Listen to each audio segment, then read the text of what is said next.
Hey everyone, welcome back to the channel. In today's video, we're going to be taking a look at Ableton Live 12.2. We're going to explore what I feel are the top features that will enhance your workflow. I'll showcase some of these tools for you guys so you can see them in action. So let's go ahead and jump inside of Ableton Live and let's get started. So we'll go ahead and get started with Expressive Chords. And Expressive Chords is a Max for Live device that allows you to create chord progressions with a single key or a single pad. And Ableton actually provides you with several chord sets that you can use. But in today's video, we're going to import our own chord set, and I'm going to share with you guys how you can do that real quick. So if you want to import your own chords, what you're going to want to do is drag a MIDI chord progression onto the Expressive Chords track. We'll go down here to Expressive Chords and we'll expand the fold out view. And down here on the bottom right, you'll see import. So you want to make sure that your MIDI chords are highlighted, and then you can go ahead and hit import. And the moment you hit import, you'll see that the grid changes according to the amount of chords that you have in your MIDI chord progression here. Also, you want to make sure that there are no gaps or spaces in your MIDI progression, because you will see that it'll be translated here on your grid. So now that we have our chords imported, I'm going to go ahead and delete this and create a quick and simple chord progression. So I went ahead and laid down this chord progression.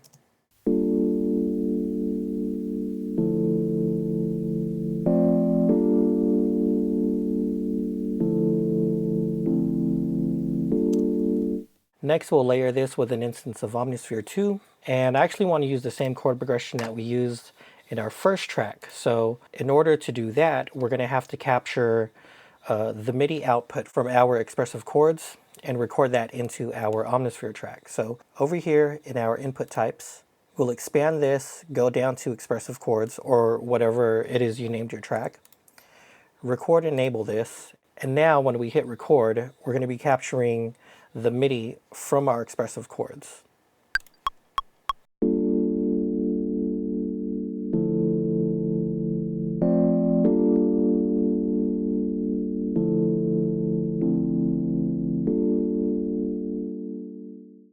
So now that we have our MIDI captured, we'll go ahead and reset our input types back to default, and we'll open up Omnisphere and just start doing some light sound design.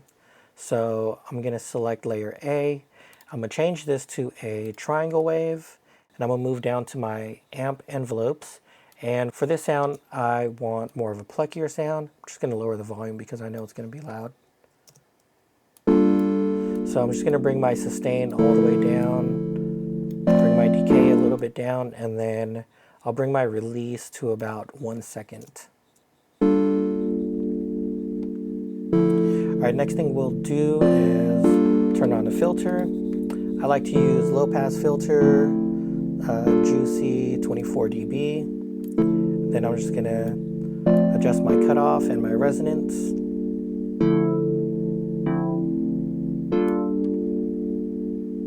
All right, next thing we'll do is go into our oscillator zoom and turn on the granular. This is my favorite tool, so I'm just going to mess around with this real quick and then share what I come up with.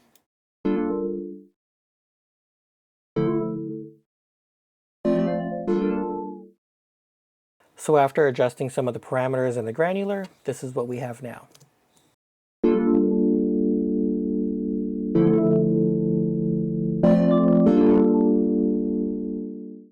All right, now we're going to add some strings. I'm using BBC Symphony for this.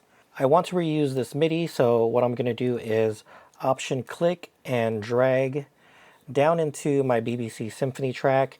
And you know you're doing this right when you see the plus symbol right there. And all you got to do is release, and your MIDI chords is going to be copied over into your new track. So now let's hear what we've got going on.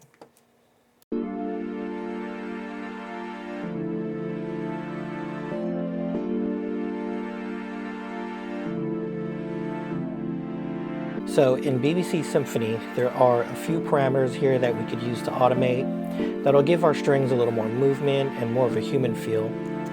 But in this case, we're actually going to use the auto filter because the auto filter has actually been revamped as well. So we have additional filter types that we can use. The modulation section has been revamped, and my favorite is the real-time visualization. So after playing around with some of these settings, here's what we have now. I'll go ahead and solo the strings for you guys.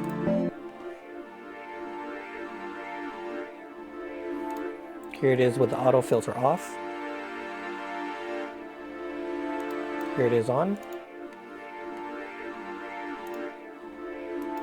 And here it is in context with the additional tracks.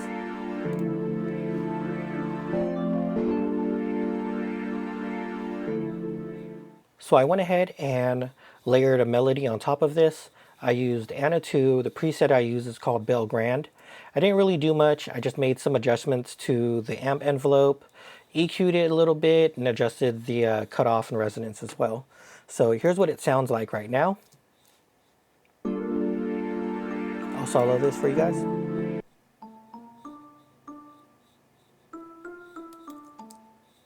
So right now this bell is sounding a little bland. It's a little boring, but I do want to make it a little more interesting. So for that, we're going to use Roar.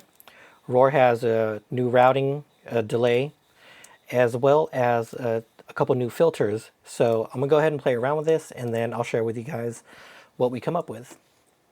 So here's what we have after playing around with Roar.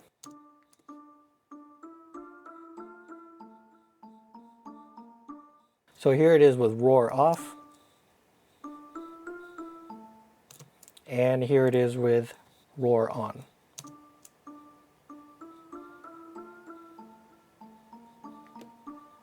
So now let's listen to what we've just created.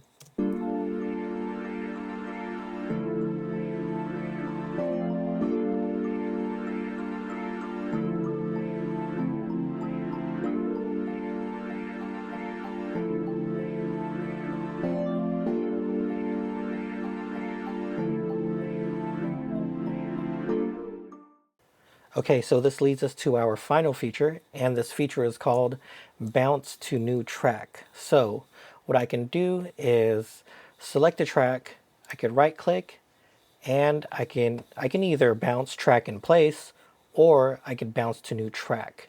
So rather than right clicking on my track, freezing track, and flattening track, I can now highlight all the tracks, all of my MIDI tracks, right click, and bounce to new tracks.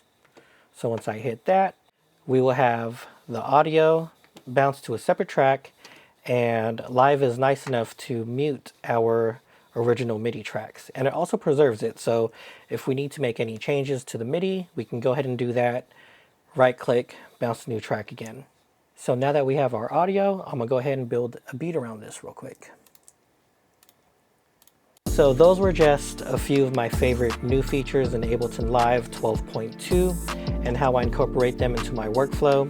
If you have any questions, leave them down below in the comments. If you found this video helpful, please leave me a like and subscribe, and I'll see you guys in the next one.